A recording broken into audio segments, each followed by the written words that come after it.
All right. Hello again, everybody. Thank you all for tuning in to another amazing episode of Tales from the Pantheon. My name is Gabriel Rucker, and I am the CEO and co founder of Titan AI and also the host of this amazing podcast. So, tell you guys a little bit about Tales from the Pantheon. If this is your first episode you're tuning into, this is a no BS podcast where we bring on industry experts, your founders, your investors, your community builders, and really just a lot of people that are really, stoking the fires in their own ecosystems. And so today we have some really great guests. But before we go into that, I also want to give you guys a little snippet of Titan AI as well. So definitely make sure that you sign up for our platform. Titan AI is a networking system that's basically your personal CRM mixed with social, right? So we help you with finding the right warm introductions and also maintaining your relationships as well. We don't just tell you who and what to engage with, but really our secret sauce is also how and why. So we give you the recommendation criteria and match reasons so that you know exactly why you should be not only connecting with people, but also staying engaged with them. So definitely make sure that you sign up for Titan AI right now. It is free. And if you want any of our special AI tools or system integrations, then you can definitely sign up for those with either our pro or enterprise tiers. So super excited for a couple of you guys to check it out. And let's go ahead and get everything started with the podcast. So one of our guests is running a little bit late, but we'll pop him in a second. But I do want to introduce the man, the myth, the legend, Alex. He actually met him in a Discord channel, hilariously, for Lovable. He is an amazing engineer, but he's also a really great community builder. He has over 30,000 followers on LinkedIn. He's doing a lot of really great posts about artificial intelligence development, just to name a few different things. But I want to make sure that I give him the field to introduce and talk about himself a bit more. So let's bring on Alex. Hey guys, good. How are you, man? Good to see you. Yeah, good to see you, and thank you so much for coming on. So I'd love for you to tell the people a little bit more about, your background, and we can go from there. Yeah, man. So my background a little bit. So I've been doing tech and IT stuff for about 15 years. Sure. Worked my way up kind of in the traditional IT sense on the infrastructure side. Worked at Wendy's help desk as a young junior guy, and kind of worked my way up from there through a few different companies here in Central Ohio to kind of cloud engineer, tier 3 senior engineer. And been doing that for the last few years alongside some IT support, a little bit mixed in as well. And about 2 years ago, I started using ChatGPT. And the first, I was just like using it as any other regular person, kind of, replacing my Google search basically. But in fall of 2024, I kind of started a little bit diving into more of AI. Things just kind of started writing on the wall, started looking, the YouTube was buzzing, people were talking, so started looking into it, and all these low code, no code platforms like make.com and NAN, and started like kind of playing with those, learning automation a little bit more. And so by March of last year, I started kind of really diving deep into agentic coding with tools like Lovable and Cursor, and kind of sharing my thoughts and my builds on LinkedIn. And here we are. Nice, love it. Yeah. And yeah, we do have Shane in the audience now. So let's go ahead and bring Shane on as well, so he can introduce himself. What's up, guys? How's it going? I'm Shane. I've also brought on to that same level with Alex. Started building sometime in the end of 24, just with GPT and Claude and VS Code, trying to fix some random vibe code myself, some random business tools for my day job because things weren't being done the way I wanted them to, and so I just made them, and it was like. And then I just dove into the online space in like midway through 25, and met Alex, and the kind of he led me on the LinkedIn bandwagon, and we just have been building together ever since, and it's just been taking off like crazy since then. So cats, sorry, I got lots of cats. I think there's like a great story there behind that. We actually met in June of last year, so it's almost been a year now. during the Bull.new hackathon, which was a month-long hackathon. And so we were all hanging out in the Bull Discord room, and it was a big group of people, and the hackathon was very, I think, populous. They had over 1 million signups, so it was fun. And that's kind of like a lot of the core group actually met, I believe, during that hackathon, or kind of came together, who later formed into our group that now hangs out with the Lovable Discord and kind of builds together. Yeah. Yeah. That's nice. Also, I'm going to be off camera because I am still lagging. I really thought it was the internet from the previous episodes, but I realized it's probably just my laptop, guys. So I do apologize. You can't see my amazing and beautiful face, but you can see the amazing faces of Alex and Shane here. And that's all that really matters for this podcast right now. So, no, that's an amazing thing. And also, Shane, I don't know if you want to talk a little bit about the new Lovable gig that you've got right now that just got announced. So, if you want to share a little bit more there. Yeah, absolutely. I got picked up as a Lovable champion a few months ago. I mean, I think Alex and I were brought in similar times. Maybe he was maybe a wave before me, or right around the same time. And in that space, you kind of start connecting with them. And I've been go to a couple events here and there now, and managed to help judge one of their hackathons at the Y Combinator event and take on some of that extra bandwidth there. And somehow somebody put me in for consideration for this vibe coding and residence program that they're starting. Basically, like the first, me and 3 others are on this first wave, and where they'll bring in like vibe coders, put them on contract. We work with each other. It's a paid gig.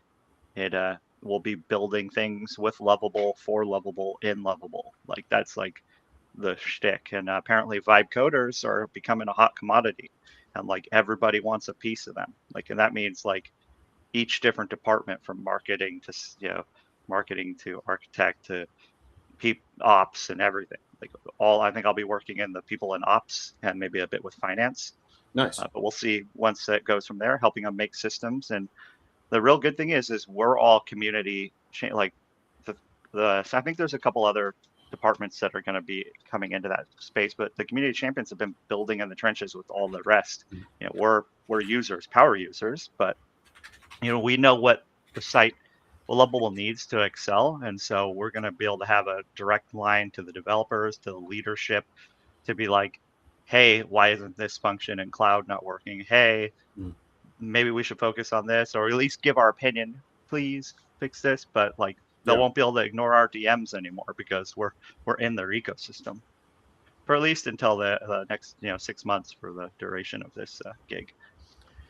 No, that's amazing, and I think we'll dive into the LinkedIn stories and all the amazing things in a second there. But I do want to highlight, because with Titen AI and especially with this podcast, we're very community oriented, right? And I think that Lovable has done an amazing job of creating an ecosystem around the Discord community that they have, and even just the other sections of how they're becoming a lot more involved. And so I wanted to make sure that we highlighted some of those things as well. So I know you guys were also huge components of keeping it alive, and also helping out a lot of these early and even experienced developers with kind of using these tools, kind of fixing bugs, all the things. Even with some of my builds, I know you guys have definitely come in and offered some expertise, even for me as a senior developer. So would love to chat a little bit about how that stuff came to be, and what you guys really think has kind of moved the Lovable community forward to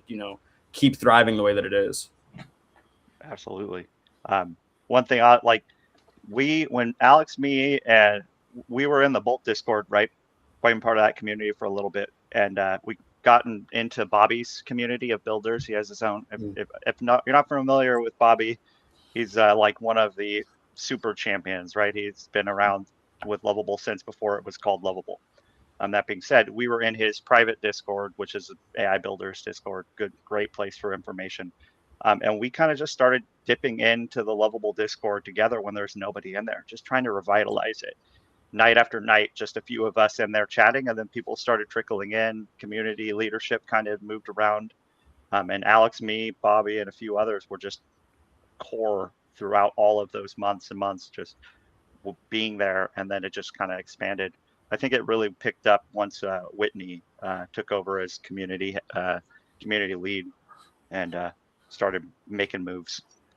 Yeah, and for those people that don't know, so Whitney actually works with Lovable, and so she's been a big component of basically keeping that community engaged as well. And I know even as everything was getting to the nexus point, and like I didn't even know this beforehand. I just stumbled in right at the nexus point for this, but reached 1,000 hours with the actual Lovable stream, basically, where there was always somebody in there for what was that, a couple of days, over a month, really, and that happened twice as well. Because I also remember when somebody accidentally left, and so the clock got restarted. And even again, I don't even know how many hours it's at right now, but there's always just consistently people that are engaging in it, which you don't really see very often in communities as well, where people are just that active. Yeah. Agreed. And to add kind of onto the community, like I personally, with my personal life, I owe everything to nonprofits. Like Perscalis was a nonprofit that helped me retrain after my workers' comp injury into IT a long time ago. And so, like, I try to pay it forward, public and every day when I can. So definitely community is very important. No, 100%. And I do want to dive more into the actual meat and potatoes of this one. So let's go ahead and chat a little bit about you guys' networks on LinkedIn, right? So I initially reached out to Alex, actually in Lovable Discords and everything, because he is actually a super user on LinkedIn as well. He's got a massive following, and so I wanted to ask him, specifically how you basically compounded that network over time, and really what that first inflection point was for you, where you realized like this could be a major system to build out your network. Yeah, for sure. So great question, by the way. I think I'm gonna start kind of like maybe in the beginning with what drew me to LinkedIn. Yeah. And it's kind of like, I think, the only place almost on the internet where builders, operators, buyers, decision makers, and like partners and VCs all overlap in one feed. Mm-hmm. I think that a lot of other social media platforms have like different demographics and different user bases, but LinkedIn is like uniquely positioned on that, and it rewards clarity, it rewards consistency. Like competence matters more than aesthetics on LinkedIn. I think that's really important. And then, like commenting and then the DMs, they can turn into real relationships really fast.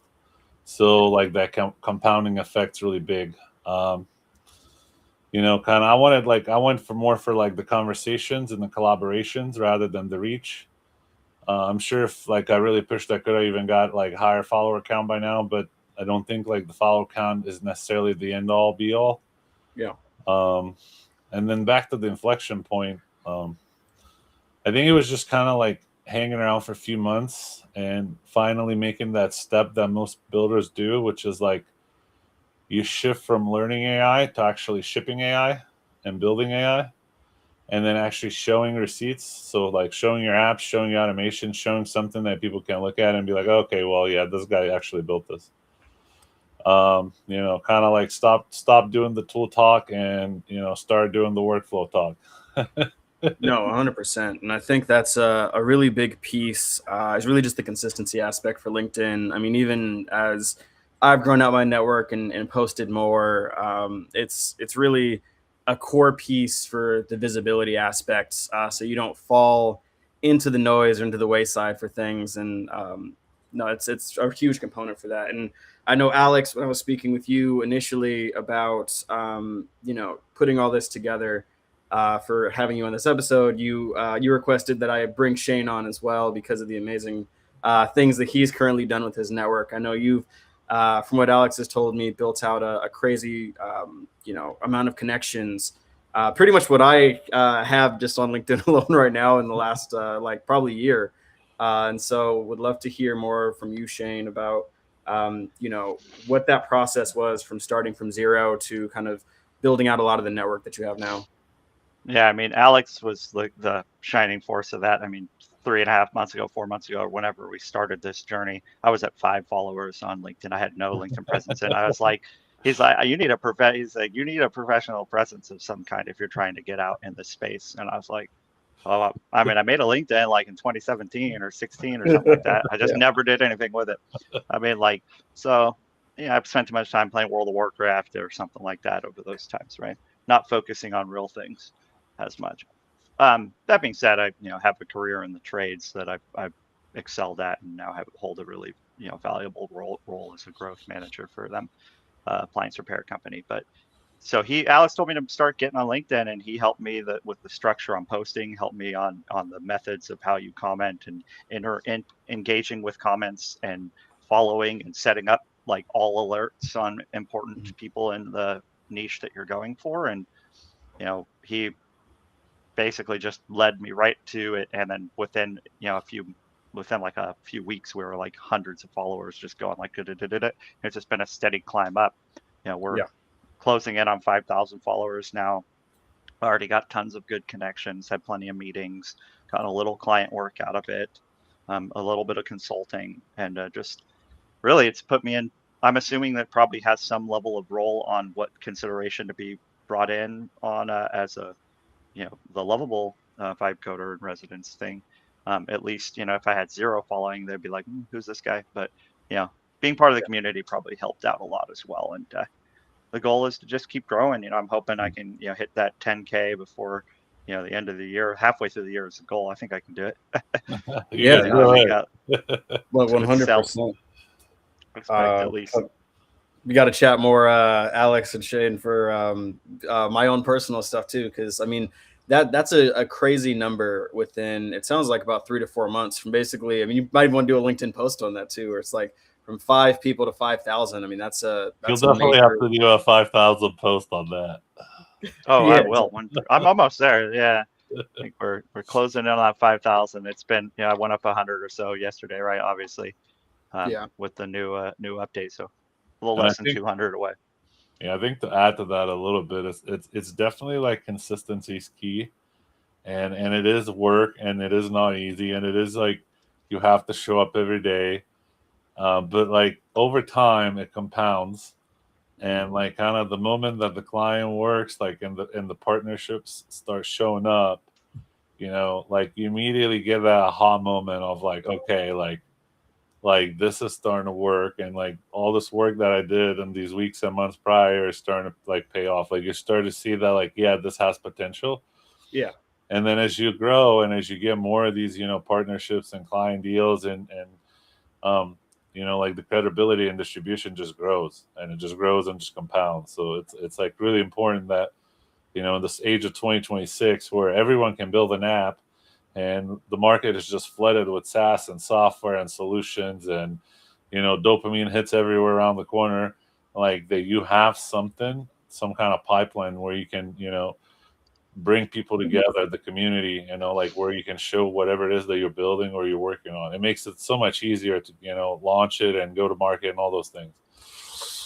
No, 100%. And I mean, also the crux of everything too is like the fact that you guys are building a thriving community, whether it's your own, but also with a lot of these major community like basically organizations, right? Especially including Lovable specifically for you guys, but also there are a lot of other partners and organizations that you guys work with and engage with on a consistent basis as well. And I think the biggest question that I always get asked specifically around this stuff, because our platform is really around not only finding those right connections, but also really establishing that consistency and maintaining that network, right? So what behaviors really drive that network growth versus the vanity metrics, like just the impressions or the likes for you guys? Shane, you want to take that? Alex, like, I like the vanity stuff too much. What are you talking about? No, they're good numbers to look at, right? It helps. It definitely helps. But I mean, in general, what keeps it really the legit engagement, the people who come in from LinkedIn and hop in the Discord or meet, like actually engage in real conversation or what matter. like all of it. There's lots of superficial content on LinkedIn. I know it. We all know it. I use AI to help me with a lot of tools. I can only do so much. There's how I think staying engaged is a little tricky, but once you I use Whisperflow to write all my most all my comments, especially when I'm in the flow. So I just click on and I just press the button and I talk, and it formats it nicely. So it makes commenting a lot easier. And now that Whisperflow on Android just launched, I can actually bump my phone out and just press a button and it perfectly writes it out. I don't have to worry about fumbling with their little keyboard or the really bad talk to type. So that's that's my game changer. I'll be way more active in comments now because I can do it while I'm on the go. So I don't know. Did I get your message? I don't know. Yeah, no, I mean that was really good context, I think, for everything. I don't know, Alex, if you had anything to add on that one specifically. I mean, I'm just gonna kind of maybe walk a little bit through the system that helped me kind of go to that 30,000+ follower network. Yeah. Which was really, I stopped posting for opinions, and you see that if I give you an insight to some of my posts, you see that some of my posts get very low engagement because I'm not really there for engagement itself and the impressions. I started posting for proof and playbooks. Yep. And industry news and what's going on around the world and what the big players are doing. So basically, I kind of start writing for saves and DMs rather than impressions and likes. Yeah. Yeah, and you just kind of you create some repeatable formats. You make sure that you stay on top of your comments. You don't just post and ghost. It's a famous LinkedIn phrase amongst the influencers. Don't post and ghost. So you have to engage if you want to build that community. You have to be part of the community. No, 100%. And I think it's really important, just like you said, for recognizing who your audience is, right? Especially when you're doing a lot of these posts. I know for my posts, it's always fun to see 200 likes on a post or all the impressions and all the things. Right. But at the end of the day, it's okay, what am I actually getting out of it, right? Am I actually booking calls? Am I actually having conversations with people? Are we getting new users on our platform? Are we getting new partnerships, stuff like that? Because it's easy to fall into a lot of the vanity metrics of, so many people are looking at this, yay, and so many interactions. But it's also, am I actually getting an ROI on this too? Or am I just, because I think a lot of people also fall into just the posting just to post kind of scenario, instead of offering real value or content, or even a lot of the AI slop you kind of see nowadays, where it's they're you can clearly tell the entire thing has been just generated by ChatGPT or something like that. So it's always good to I guess strive away from that when you can and really post the authenticity, because somebody actually gave me a really good ratio for this, where they were 80% of the people that look at your post are basically just looky loser, irrelevant to probably your space. There's about 10% of people that are actively waiting for you to fail, right? They're just looking because they're your competitors, or there's somebody that doesn't really want to stay engaged. And then the other 10% are the people that really love the content that you're generating, or the post is really relevant to them.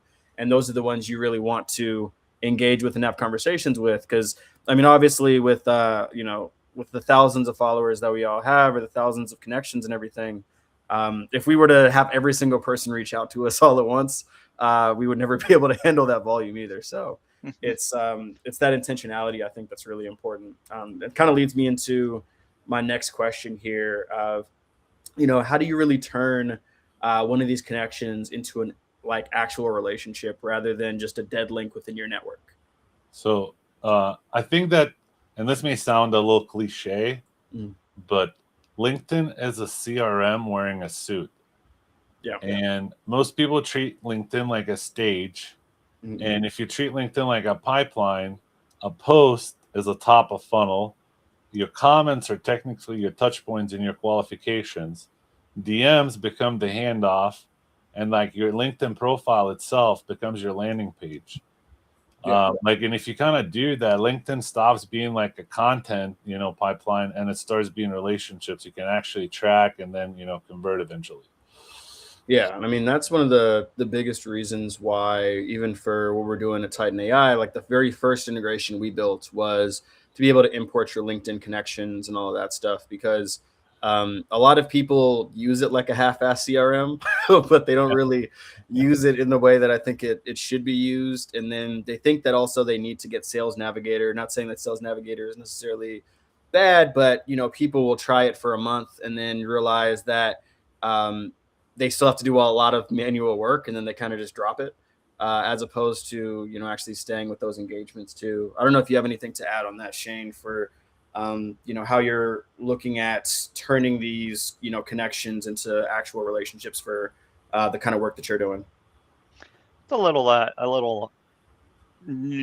Still exploring that, to be honest. I haven't built a solid funnel. I definitely understand the way what Alex's point. I think it's really well said to use it as a CRM. Again, I'm newer to LinkedIn, so I'm like the way it's staged. I see that perfectly.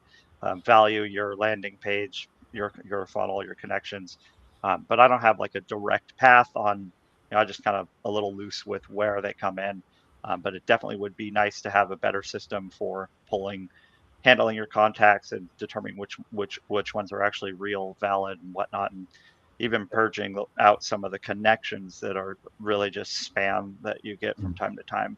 That you're like, why did I add this guy? I mean, because connection. I assume your followers. Now I don't know for sure, but I assume your follower numbers matter more for like reach wise than your connection numbers. Like you can be selective 100%. with your connections, but you want to just anyone can follow you. What is Yeah, and also a lot of people don't know this too, but I didn't even know this until my co-founder Brandy told me. 'Cause she also has a large following. She's got over 30,000 connections, and probably around like 35,000 followers on LinkedIn. And it actually caps you out at 30K for the amount of physical connections that you can have in the platform, which also makes sense because in reality, the math shows we can only have about 150 stable connections just in general, but it's interesting when we're thinking about how to actually scale it, and that's also why I put the Titan AI link down at the bottom and everything because that's a lot of the things we're exploring is how to really help with that management aspect when it comes to those LinkedIn relationships, right? Because I mean they're hard to manage, especially I get so many DMs from a lot of the people that are just trying to sell me something, and like I'll add people, especially when because of the accelerator work that I do. I had a lot of founders, right? Because it's like, oh, are you reaching out because you're interested in one of our programs, or is there any way for me to help you out, or are you just, selling me a product or system that you haven't done any research on if I actually need it or not, kind of thing. Because it's funny too. I've been the best one that I ever got was somebody trying to sell me and add me into their women's health collective. That I am not a woman under any circumstances. But it's funny because if you would just frame the message a little bit better, would happy to introduce people and stuff like that. But it's interesting how some of the outreach goes for a lot of the people on LinkedIn. I don't know if they saw Gabriel and thought I was Gabrielle or anything like that, but the next thing I want to dive into is what a high quality connection really looks like for you, and this can be on LinkedIn, just in general, however you guys really want to take that. after you, Alex? I think high quality connection is someone who is like ready to work with you. And like, how do you get to that point, right? So it kind of goes back to our previous conversation a little bit. It's someone who's ready to work, and I think that generally goes across all sales. If you're selling things to people, it's a lot easier to sell them when people are ready to buy. Yeah, exactly. And I think like proof really beats hype every time. Like anyone can say AI will change everything. I think most people in 2026 don't really care anymore, because we've just been so conditioned. I've been hearing it for at least 2 years now that, AI will change everything. It will take everyone's jobs. And so most people are like, oh, okay, well, I'll just wait and see what happens. So, but what wins is proof, right? A Yeah. little before and after, a little, like real life event, you being human, some kind of metric, a screenshot, a workflow that you've done, you know, Like even small proof works, right? So I think those things kind of bring people into that trust layer, and then they become that perfect connection for you. So that's kind of my take on that. No, Yeah, 100%. it's a great take. I mean, for me, it's there's definitely a similar level of that. My most valuable connections are like, what are people that I can help, I think, and when I help them and they show that they appreciate the help and that they'll in return have things to offer back to me. So I'm always out first, and it'll come, sorry, cats, and it'll come back. I'm heavily on that mentality where it's like, what can I do for you first? And then, who I choose to offer my time for. Sorry, guys, cats are really nuisances. By the way, Shane has Yeah. 3 cats that rule the house, so he lives in their house. Yeah.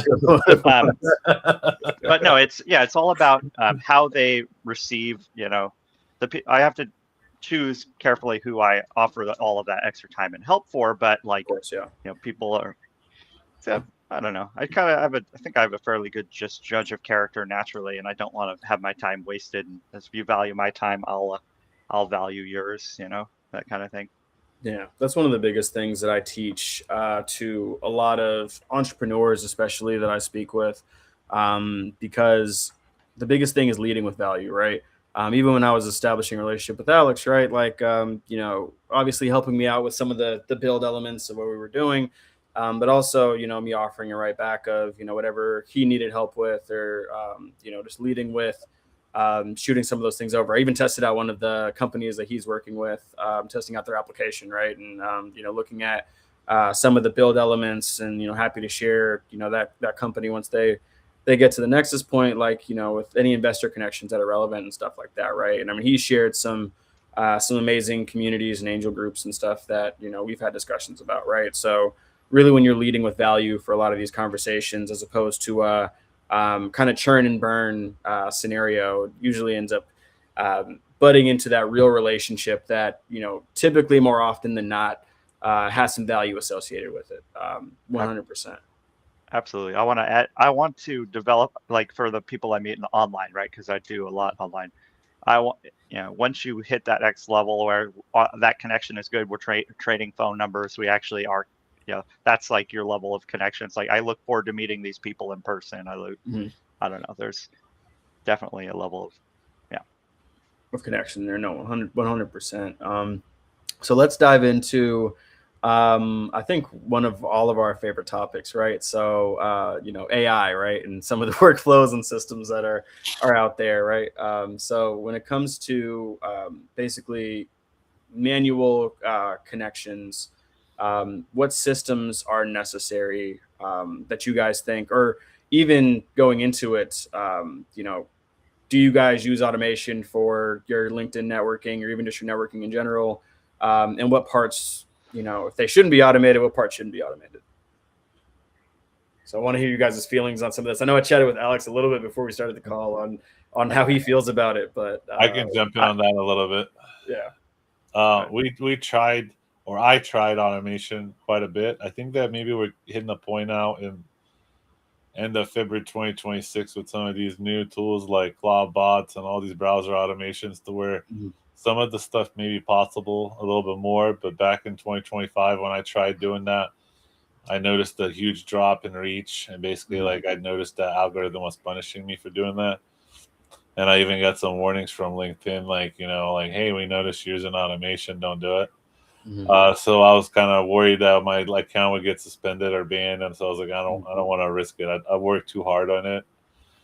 But I think where automation really shines is, like the content curation, the content itself creation, and then just the batching process, and just kind of helping you stay on task and helping you stay on theme, helping you stay on brand, those kind of things. So I think you can really automate a lot of that grunt work that used to take, hours and days before, whether it's in Canva or in Figma or in Photoshop or whatever you work in.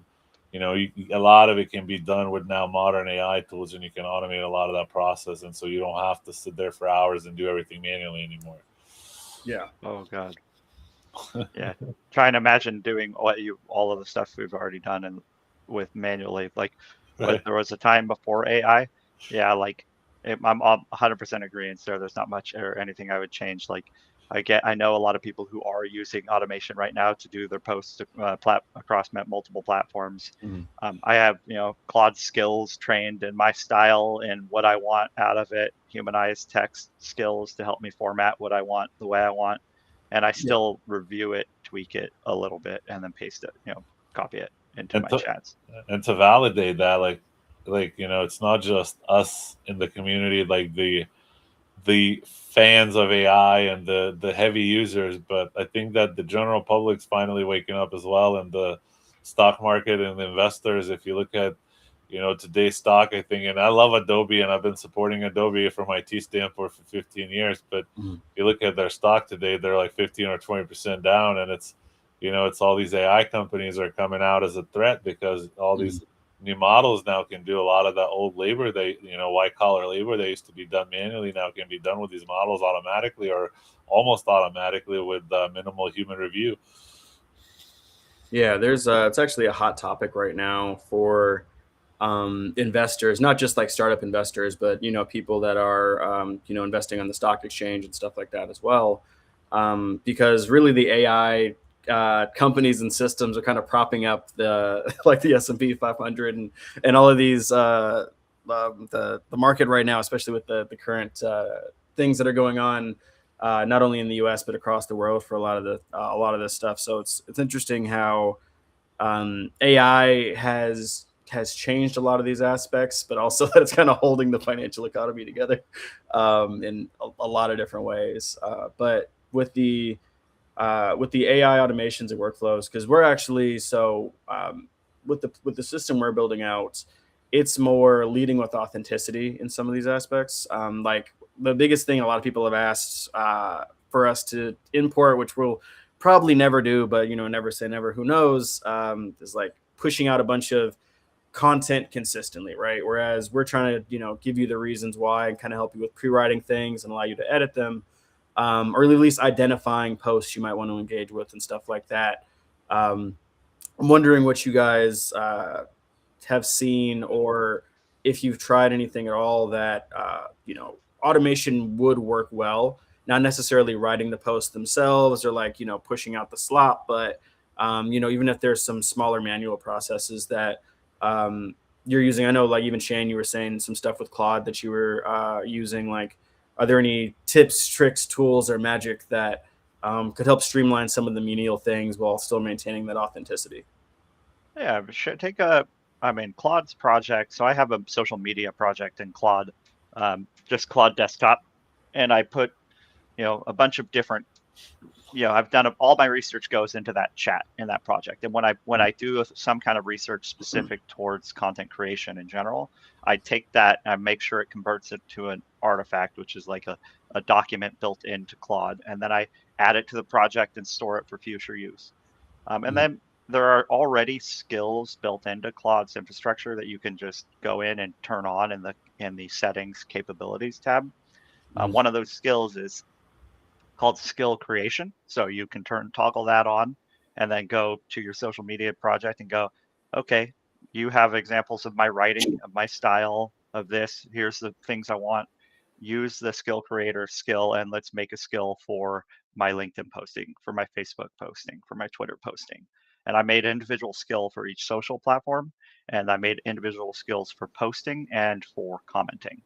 And then humanized writing, and yeah, those are like my main core features.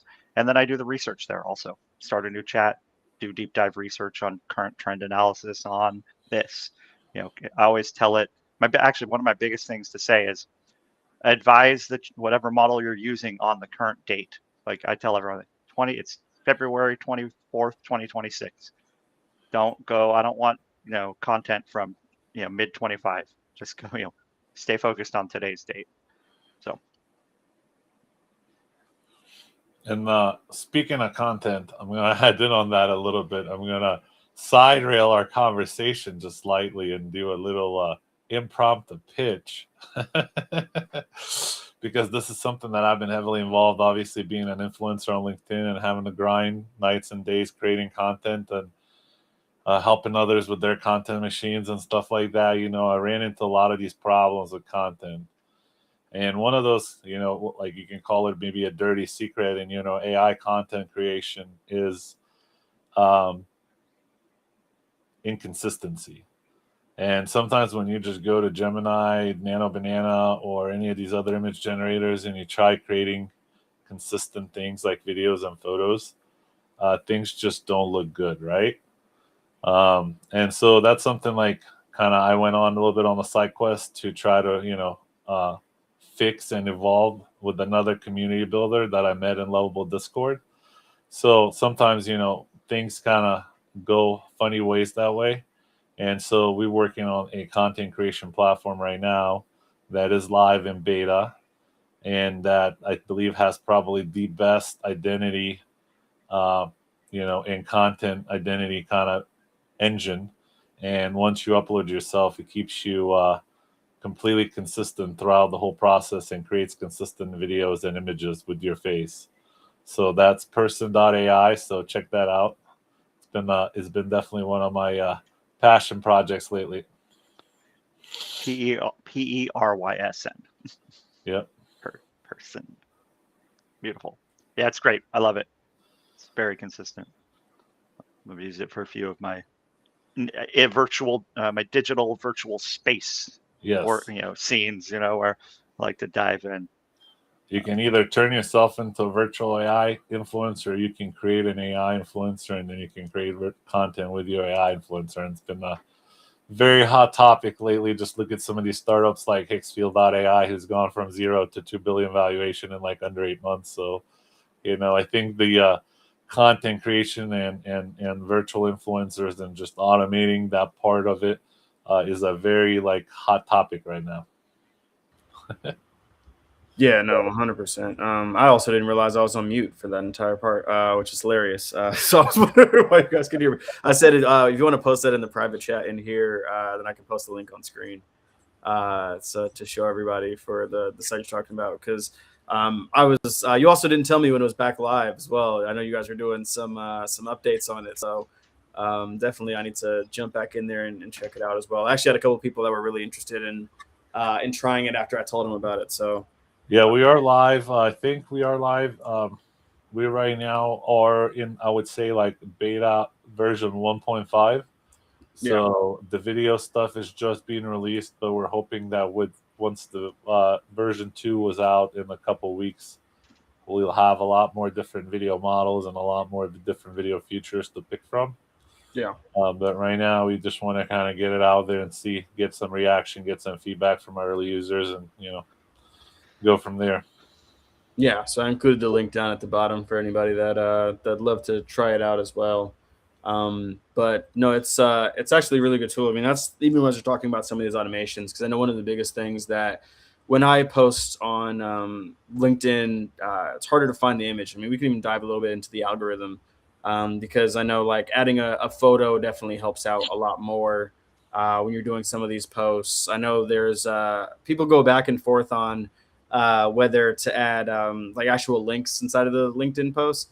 I know everybody's told me not to do it, but over the last 3 posts that I've done, they've actually still done around the same numbers. So I don't know if LinkedIn also recently changed that again, but a lot of the content that I put out on Monday actually, or yesterday really, has been doing really well just from some of the links to some of the things instead of putting in the comments, because I know that's some of the tricks of the trade that we've talked about in the past.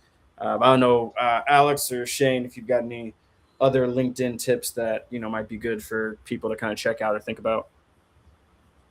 I think this is maybe not like LinkedIn, but maybe just the general tip on AI and where we're at right now. Yeah, I think in 2026, it's time to stop. It's time, as general public, as businesses, as founders, as creators, it's time to stop treating AI like a chat, and it's time to start treating it like labor. Mhm. Like chat is nice, but labor really is what changes business and changes outcomes. And if your AI is not taking the tasks off your plate, off your company's plate, off your employees' plate, it's not really a system; it's just a toy. Mm-hmm. And you don't like. I think we got plenty smart answers. We don't need any more smart answers. Like the goal here is less handoffs, less mistakes, less cycles, less work that burns you out, and like more time to think, more time to be creative. And so like AI should really run the steps in your process, not just talk about it. Yeah. Yeah. 100%. And also for anybody um, that is thinking about AI, right? Or even going through some of these processes when it comes to building out their network. And you guys can take it on either side for this one, right? Because the conversation's kind of delved into both categories. So from somebody starting from like zero today, what would you recommend that they do in the first 90 days, either on the network building side or on the, building out stuff with AI side, or both? Really, it's up to you guys on this question. Shane, you want to talk a little bit about vibe coding and like where to get started with that? Sure. Yeah. I mean, oh, there's everywhere. Well, Lovable is a great spot to start when you're new. If I'm not sure how you're fresh into it, right? What if all you've done is played with ChatGPT, or you've heard somebody say ChatGPT once or twice, like, well, if you want to start building with it, then you need to go to, start learning through like a low code or no code platform like Lovable. It basically just unlocks your mind to the idea that you can say something and it will make something. Mhm. There's tiers of tools. There's multiple tiers you can go through as you go, but start there, spend a few weeks, spend a month building in a platform like that. Start getting comfortable with organizing your projects, set up a project in ChatGPT, set up a project in Claude, Grok, wherever you want to have your content, or where you want to have your context stored, Mhm. and start understanding the terminology. Mhm. What does context mean?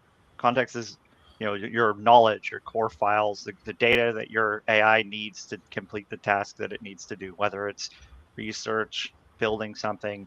It's your, PRD. It's what, project reference document, right? Is that right? Yeah. um, it's your core, and then understand what prompting means. Like those two, I know everyone's like, it's like context and prompting, and then just start to learn the different models and start building in those spaces, and you'll meet. Probably the best thing you do is start connecting with people like Alex and I.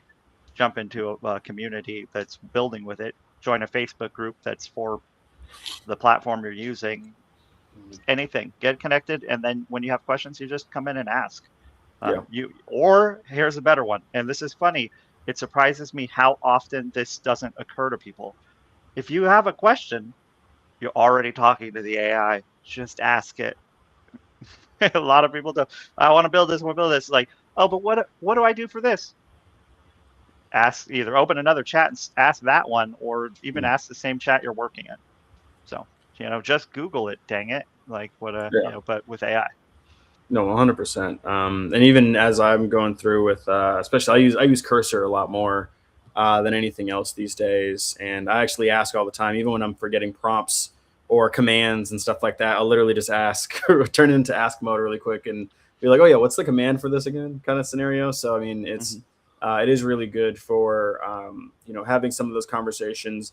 Especially, I mean, honestly, no matter what stage you're in your development life or life cycle, because I know senior engineers that use it all the way down to, it's really great for people are just getting started out, or some of these junior developers that are just getting started with things too. But yeah, also if you have anything to add on that, Alex, and then I do want to try to tie in a little bit more of the LinkedIn stuff too. So especially for you, because I know you helped give some of the pieces of advice to Shane. We've kind of gone over some of the things, but if you have any advice there on like the first 90 days. Looks like Shane actually dropped off. You may have lost them. Nice. There he is. I don't know what happened there, but he's still here. We're just gonna call it the internet gods got upset. Yeah, exactly. But yeah, if you want to give some of the AI words of wisdom and the LinkedIn ones, or just networking in general, right? I think this kind of goes over all of it, whether you're vibe coding or you're networking or you're doing LinkedIn. I think consistency is a moat. Excuse me. Oh. Yeah, consistency was the biggest part. Show up every day. Yeah, like talent itself is common, but I think consistency is rare. Yeah. That's fair. 100%. So, no, I'll definitely agree to that. Like when I step away for a little while, it's been gone for a week. You just notice, like when it comes to numbers and things, like you notice everything just drop off when you're not there consistently. And like just respond to your messages, even if it's spam. Send a response and tell them that you're not interested. Say if you got a post you like, save the post. Help engage with the algorithm in general. Like update your page. Go update your page. Go update your homepage. Why have you been putting it off? Honestly, Yeah. just do that. No, exactly. Just in general. Yeah, and just be humble about things. Like, don't like this isn't Twitter when it comes to LinkedIn. You're not trying to poke the bear as much. A little discourse can be okay, but we're not rage baiting on LinkedIn. It's more of a professional environment. So, I like to have fun, but there's definitely too much. I see a lot of newer creators come in and be a little more like not using it for the same space. I don't know. Maybe it works for them. Who knows? Yeah, exactly. Sorry, And guys, had a little allergy attack there. Had yeah, no, you're good, man. I like how also as soon as I put your little connection thing under, you just started to have a little little throat attack there, but it's funny. Yeah, I'm back now. Yeah, I didn't know if you had any additional things you wanted to add on top of that, but if not, we can hop into the lightning round. Just kind of like, I guess, go back to like the consistency that it's rare. Posting once a month means you're just resetting your trust every time. Posting consistently means people like they know you. And that familiarity, it kind of lowers the friction when you DM people, whether it's like for a job or to get hired or whatever. And like the algorithm does not reward genius, right? It rewards rhythm. So you got to get in that rhythm of like just posting and commenting and DMing every day. And then once you're in the rhythm, all good things happen. Yeah, exactly. And also, I do want to bring back in what we're building over at Titan AI into the fold for this stuff too, because these are the problems that we're really trying to address with the software we're building. And also, we're in open beta right now, of course. So, we're always open to new features or things we haven't thought about in order to improve some of the manual processes it comes to a lot of this relationship building work or maintaining a lot of these large ecosystems and networks. Because as somebody who has managed multiple over the years, it's really it's a lot harder than it should be, especially in the age of technology that we're in. So happy to have people come in. And also, if anybody has any tidbits or questions, they can always reach out to us or reach out to me directly or Brandy or the rest of our team. And always happy to, have conversations to improve things as well, because that's all we're about. And we are coming out with a lot of interesting system integrations that I can't fully announce yet, but are going to be announced next month that are going to be really awesome. And so I want to go into my favorite portion of this, which is the lightning rounds. And so essentially what this is we're going to ask some rapid fire questions here for both Shane and Alex. We always end the show with these to, give some quick tidbits of information that we might not have covered inside of the actual episode itself. So to start off with the first one, what is your favorite book or resource to recommend to, founders, entrepreneurs, as well as engineers, whichever bucket that falls into? If you guys have your favorite book or resource, you usually recommend outside of Level Books. We've talked about them a lot. Yeah, so I've been like in the AI agent building round for a while now. And one of the legends and like really good person to learn from that I met in the LinkedIn community circles is Paul Lutzen. He has this book called The LLM Engineer's Handbook. And this is really one of my favorites if you're just starting out with AI, if you're starting out with building AI systems, AI agents, and things like that. It's a great read. It really walks you through. No bluff kind of, A through Z, gives you some hands-on projects you can build. And so it was great for me for like building my first real voice agent from scratch. So I loved it. I listen to a lot of audiobooks and podcasts, in those spaces. I kind of learn most of the things in the space from Alex. He's my resource. I've there's a book called Atomic Habits. It's just about building good habits, and you can utilize that in this space as well. Just learn to get on a routine and follow it, so don't fall off. Yeah, probably that's if I had to pick a book right now that you should probably listen to. It was recommended to me from my boss of my day job. That's great, and on the top of the head. And then what's one thing in either the engineering or the startup ecosystems or just any ecosystems that you're in that people talk too much about and something that people don't talk enough about, in your opinions? OpenClaw. They talk too much about OpenClaw. I don't know. What don't they talk too much? What do they talk enough about right now? I don't know. The actual people in the space, or because people aren't actually talking about AI at all. Like when you're out in the real world, I push really hard for in-person connection, in-person networking, meet your community, work in your community. And I don't hear that ever in the AI space in the groups. I'm like the only person who ever pitches it. Go out and network. Go out and meet your people. We're about to be extremely oversaturated in cold calling, cold emails, online reach. Everyone's going to automate that. It's going to be bots. Go meet people, shake some hands, kiss some babies. Do the things that get to know each other, make an impact on your community. Yeah, just do not shake babies and kiss hands. That's probably not. Yeah, exactly. Alex, you have anything you wanted to add on this one? I think you guys kind of mostly covered that pretty well, to be honest. Sweet. And then what's one piece of advice that you'd give your younger self entering into the space you guys are in? So whether you guys want to take it on the networking side, on the engineering side, whichever one works there. But what's one piece of advice you'd give your younger self? Just start building today and start posting today. Best day it was yesterday, and the best day next day is today.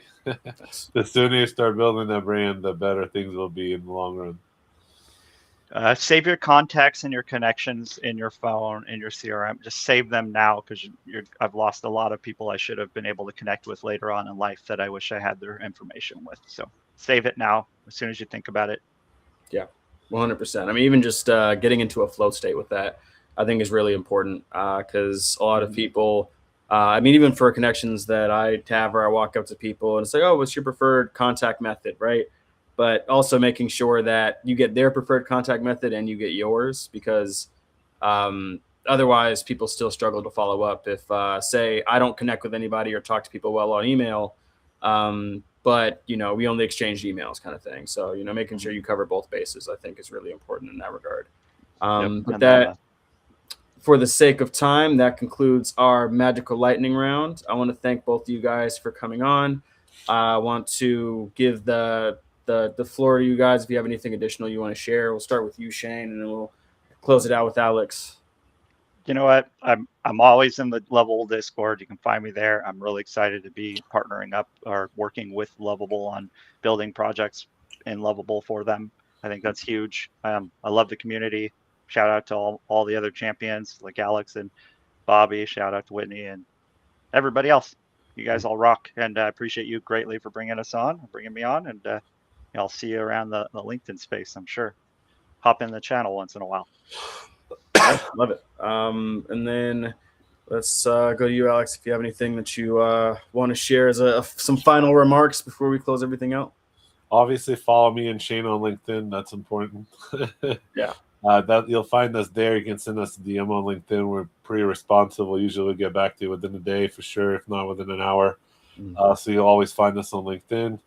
Like you mentioned, you can find us on Discord. We'd be hanging out in the communities, mostly in the Lovable community.